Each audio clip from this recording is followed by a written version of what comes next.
Welcome to Business Meditations, Day 6. Last week on Day 5, I introduced the first of what will be many different story types that we'll explore over the coming months. But since I started talking about stories, and from the comments that I got, I thought I'd spend some time over the next week, 2, maybe even 3, introducing different aspects of professional narrative and how you utilize stories to communicate at the very highest level.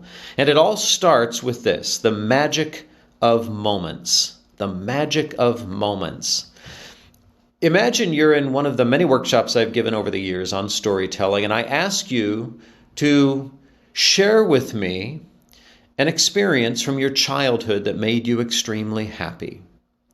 A very common response, in fact, the majority of responses will be shaped something like this. Well, man, I used to love going to the beach with my family, and we did that every summer. Okay, that's great. There's nothing wrong with that response. Now, it's not a story, but I didn't ask you to share a story. However, what if the response were shaped like this instead?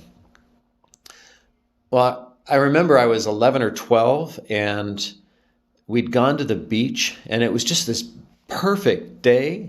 And I was standing there watching the waves roll in and listening to the gulls crying off to my right and smelling the salt air and lifting my face to the sun. And then I shifted my feet to sink into warm sand. And even my little 11-year-old self felt gratitude for the perfection of that moment. Now, hopefully, that second response, that second description, is a little bit more compelling. And if it is because of this. I didn't just provide a conceptual concept. I described with sensory language a specific moment in time. Recognize that we make sense of life, we experience life through our senses.